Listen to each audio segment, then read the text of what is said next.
انسان کو حاصل ہو جائے وہ ایک الگ بات ہے، لیکن اس کا اصل مقصد یہی ہے کہ وہ دنیا میں کس طرح سے اپنی زندگی گزارے اور کسی بھی کام کو اس طور پر انجام دے کہ اس میں اس کی دنیا بھی بہتری بھی ہو اور اللہ رب العزت کی رضامندی بھی شامل ہو، اور اس طریقے سے وہ دنیا کے تمام آزمائشوں سے، دنیا کے تمام چیلنجز سے گزرتا ہوا صحیح معنی میں اللہ رب العزت کی رضامندی کو حاصل کرے۔ حضرات صحابہ کرام رضوان اللہ تعالیٰ عنہم اجمعین کے سلسلے میں قرآن کریم میں بیان کیا کہ حضرات صحابہ نے جب اس کتاب کو تھاما اور اس کتاب کے ساتھ ٹوٹ کر محبت کی، اس کتاب پر عمل کیا، اس کتاب پر اپنی جان کو نچھاور کیا، تو اللہ رب العزت نے ان کے بارے میں اعلان کیا رضی اللہ عنہم ورضوا عنہ کہ اللہ ان سے راضی ہو گئے اور وہ اللہ سے راضی ہو گئے۔ اسی لیے سیدنا حضرت عمر رضی اللہ تعالیٰ عنہ کے سلسلے میں بیان کیا جاتا ہے کہ وہ قرآن کریم سے بے پناہ محبت کرتے تھے، اور حضرت عمر جب بھی قرآن کریم کے کچھ اوراق آپ کے ہاتھ لگتے تھے تو آپ اسے اپنے ہاتھ میں لیتے تھے، اور ہاتھ میں لینے کے بعد اپنی زبان سے کلمات ادا کرتے تھے، ھذا عہد ربی ھذا وثیقۃ ربی، اور پھر اس کے بعد اسے چومتے اور اپنے سر پر کیا کرتے تھے۔ مؤرخین نے مستند حوالوں کے ساتھ اسے ذکر کیا ہے۔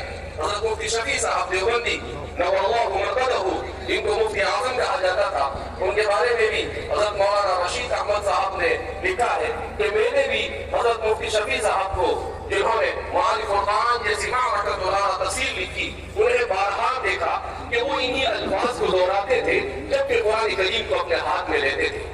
جب قرآن سے انہوں نے اس درجے کا عشق کیا، اس درجے کی محبت کی، تو اللہ رب العزت نے ان سے ان کے ہاتھ سے معارف القرآن جیسی عظیم کتاب کو وجود بخشا، جو پچھلے 60-70 سال سے مستقل طور پر علماء، عوام اور خواص ہر طرح کے لوگوں کے لیے قرآن کریم کے سمجھنے اور سمجھانے میں انتہائی معین اور مددگار ہے۔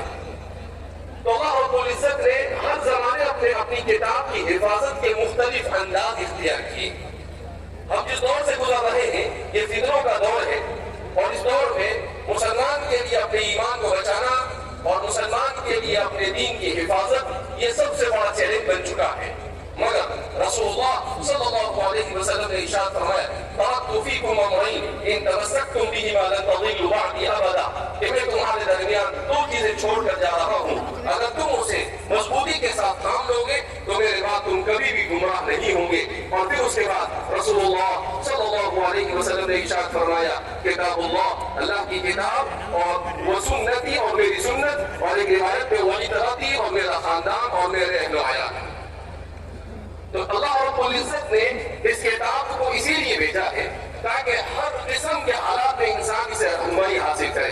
اسی لیے اللہ کے رسول صلی اللہ علیہ وسلم نے ارشاد فرمایا ترکتکم علی محجۃ بیضاء لیلها ونہارها سواء، کہ میں نے تمہیں محجہ بیضاء یعنی راہ روشن پر چھوڑا ہے، اس میں اس کی رات اور اس کا دن دونوں برابر ہے۔ کیا مطلب کہ تاریخ سے تاریخ فتنوں کا کیسا ہی دور کیوں نہ ہو، مگر اس زمانے میں بھی اس کتاب سے ہدایت حاصل کرنا انسان کے لیے ممکن ہوگا، اور انسان مسلمان ترقی کی کتنے ہی مقام و عروج پر کیوں نہ پہنچا ہو، اس زمانے میں بھی اسی کتاب سے ہدایت کرنا اس کے لیے آسان ہوگا، بلکہ اس کو ضروری ہوگا کہ وہ اسی کتاب سے ہدایت حاصل کرے۔ آج کا مسلمان جو تنزلی کا شکار ہے، اس لیے کہ اسلام تنزلی کا شکار نہیں ہو سکتا ہے، مسلمان تنزلی کا شکار ہو سکتا ہے۔ اسلام اللہ کی صفت ہے، اور اللہ کی صفت پر کبھی کسی قسم کا نقص طاری نہیں ہوتا ہے۔ تو فرماتے ہیں کہ مسلمان کی تنزلی کی بہت ساری وجوہات بیان کی جاتی ہے، مگر اس کی بنیادی وجہ کیا ہے؟ ان قوم اتخذوا هذا القرآن مهجورا، کہ اللہ کے رسول صلی اللہ علیہ وسلم نے جب قریش نے اللہ کی کتاب پر لبیک نہیں کہا تو آپ صلی اللہ علیہ وسلم نے شکایت کی کہ میری قوم نے کتاب کو چھوڑ دیا ہے۔ وہ تو کافر تھے، مشرک تھے، انہوں نے چھوڑ دیا تو بات سمجھ میں آتی ہے، مگر اس کے باوجود رسول اللہ صلی اللہ علیہ وسلم کو تکلیف، رسول اللہ صلی اللہ علیہ وسلم کی پیروی کرنے والے، آپ صلی اللہ علیہ وسلم کی متبع اور آپ صلی اللہ علیہ وسلم کو اپنا رسول ماننے والے، مگر اس کے باوجود آج صورتحال یہ ہے کہ ہم میں بہت بڑا طبقہ وہ ہے جو قرآن کریم کی تلاوت ہی نہیں کرتا ہے۔ عوام بھی، خواص بھی، اور بہت یعنی امت میں بہت کم قرآن کریم کی تلاوت کا رواج باقی رہا، اور جو قرآن کریم کو پڑھتے ہیں ان کو قرآن کریم کو تجوید کے ساتھ پڑھنا، اس لیے کہ حدیث پاک میں رسول اللہ صلی اللہ علیہ وسلم نے ارشاد فرمایا اقرؤوا القرآن کما انزل، قرآن کو ایسا پڑھو جیسا کہ اسے نازل کیا گیا. اور قرآن خود دوسری جگہ پر کہتا ہے وَرَتِّلِ الْقُرْآنَ تَرْتِيلًا أي وَجَوِّدْهُ تَجْوِيدًا، کہ اس کو تجوید کے ساتھ پڑھا جائے. تو اس کو تجوید کے ساتھ پڑھنا یہ من جملہ فرائض میں سے ہے. ایسا نہیں کہ قرآن کریم کو آدمی اپنی مرضی سے جیسا چاہے پڑھ لے، کیونکہ یہ عربی زبان ہے، یہ بڑی نزاکتوں کے حامل زبان ہے، یہ کلمات کے اعتبار سے بھی دنیا کی سب سے بہترین زبان ہے، اور ادائیگی کے اعتبار سے بھی قرآن کریم کی جو زبان ہے وہ دنیا کی بہترین زبان ہے. اب جیسے ایک لفظ کو ہم لیتے ہیں کہ زا، اب عربی زبان میں لال آتا ہے، زا آتا ہے، ضاد آتا ہے اور ظا آتا ہے، اور اس کے ساتھ اگر لام کو ملائے، اگر اس کے مخرج کی ادائیگی میں آدمی تھوڑا سا فرق کرے گا تو اس کے معنی کہاں سے کہاں پہنچ جائیں گے.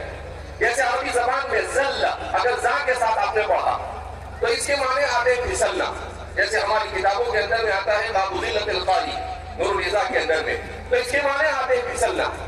اسی زل کو آپ نے اگر رات سے پڑھ لیا زل، تو اس کے معنی کیا آتے ہیں؟ اس کے معنی ہے ذلیل کرنا، ذلیل ہونا. اسی کو اگر آپ نے ضاد کے ساتھ پڑھ لیا ضل، تو اس کے معنی آتے ہیں گمراہ ہونا. اسی کو آپ نے اگر ضا کے ساتھ پڑھ لیا ضل، تو اس کے معنی آتے ہیں سایہ کرنا اور قریب ہونا. تو ایک ہی لفظ، ایک ہی حرف ہے، مگر وہ الگ الگ اس کے مخارج کے ساتھ اس کو ادا کیا. اب اگر قرآن کریم نے کہیں پر ضل کہا، آپ نے اس کو ذل پڑھ دیا، تو ظاہر سی بات ہے اس کا معنی کہاں سے کہاں چلا جائے گا. بعض مرتبہ نماز بھی اس سے فاسد ہو جاتی ہے. اس لیے قرآن کریم کو ہر شخص، ہر مسلمان پر واجب ہے کہ وہ قرآن کریم کو کما حقہ تجوید کے ساتھ پڑھے. آج کل مسلمان معاشرہ یہ سمجھتا ہے کہ تجوید کے ساتھ پڑھنا یہ حافظ بننے والوں کے لیے ضروری ہے، تجوید کے ساتھ پڑھنا یہ قاری لوگوں کے اوپر اور علماء پر فرض ہے، ہمارے اوپر فرض نہیں ہے. جبکہ ایسا نہیں ہے، تجوید کے ساتھ پڑھنا ہر ایک پر فرض ہے. ہمارے والد صاحب نے مکہ مکرمہ میں آج سے 30-35 سال پہلے کسی مسابقے میں شرکت کی، تو آپ کو بڑا اچھا لگا کہ امت کو کتاب اللہ سے جوڑنا، قرآن کریم کو کیسا پڑھا جائے، اس سلسلے میں امت کے اندر میں بیداری پیدا کرنا، اس کے لیے مسابقۃ القرآن کریم کے سب سے بہتر طریقہ معلوم ہوتا ہے. لہذا آپ نے آنے کے بعد پہلے جامعہ اسلام میں شاطر اکل کنواں میں مسابقہ منعقد کیا، اس کے جب اچھے اثرات نظر آئے تو پھر اس کے بعد آپ نے ہندوستان کی مختلف ریاستوں میں مسابقات کا انعقاد کیا. 1994 میں پہلا مسابقہ ہوا جو 7 ریاستوں میں منعقد ہوا. پھر اس کے بعد 97 میں دوسرا مسابقہ ہوا جس میں 14 ریاستوں نے شرکت کی. پھر اس کے بعد 2000 میں تیسرا مسابقہ ہوا جس میں 21 ریاستوں نے شرکت کی. پھر اس کے بعد 2003 میں ایک اور مسابقہ ہوا جس میں 24 ریاستوں نے شرکت کی. اس طرح سے اس کے بعد سے الحمدللہ ملک کی تقریباً 26 سے 28 ریاستیں مسلسل مسابقے میں شرکت کر رہی ہیں. ابھی ہم لوگ اس وقت 10ویں مسابقے کے لیے یہاں پر بیٹھے ہوئے ہیں. 15 دن میں ملک کے تقریباً 19 ریاستوں کے 9 مسابقات منعقد ہوئے جس میں ہر جگہ پر ہم لوگ جا کر آئے. تو ہمیں بڑی خوشی اس بات کی ہوئی کہ ہر جگہ پر لوگوں نے اس بات کا اعتراف کیا کہ مسابقے سے پہلے تجوید کے ساتھ قرآن کریم کو پڑھنے کا اتنا زیادہ رواج نہیں تھا جتنا مسابقے کے بعد ہوا، اور ہر جگہ پر قرآن کریم کو تجوید کے ساتھ پڑھا جانے لگا. ایک جگہ پر بھوپال میں مفتی ابوالکلام صاحب نے، قاسمی صاحب نے بڑی عجیب بات کہی. انہوں نے کہا کہ ہمارے یہاں پر حافظ صاحب تھے جن کے پاس ہم بھی حافظ ہوئے تھے. اس کے بعد ہم نے دارالعلوم جا کر پڑھا اور مفتی بن کر پھر ہم آئے واپس. تو ہم جب پہلے اور استاد نے آ کر جب پڑھانا شروع کیا تو وہاں مختلف مسابقات کو منعقد کرتا رہا. یہ 10واں مسابقہ ہے. اب تک کے 10,000 طلبا ان مسابقات میں شرکت کرتے رہے. ہم بے پناہ ممنون مشہور ہیں حضرت مولانا حبیب صاحب اور اس ادارے کے جامعہ حسینیہ کے حسین احمد مدنی رحمۃ اللہ علیہ کے کہ انہوں نے اس کے لیے میزبانی کے اس شرف کو قبول کیا اور بڑے اہتمام کے ساتھ آپ نے اس مسابقے کو منعقد کیا. مولانا حبیب صاحب نے مجھے کہا کہ بھائی ایک فرح اس میں 10 اور 20 پارے کی ہوتی ہے، وہ بھی ہونی چاہیے. تو میں نے کہا کہ مولانا اس میں اتنے سارے طلبا آ جاتے ہیں کہ 2 دن میں ان کو کنٹرول کرنا مشکل ہوتا ہے. تو جیسے حفظ میں 150 طلبا ہے، وہ بھی 250 طلبا سے 250 میں سے آن لائن میں 70-80 ڈراپ آؤٹ ہوئے، اس کے بعد بھی 150 رہے. تو ان کو بڑی مشکل سے ختم کیا گیا. اگر 10 پارے کی رکھی ہوتی تو شاید یوپی میں 400-500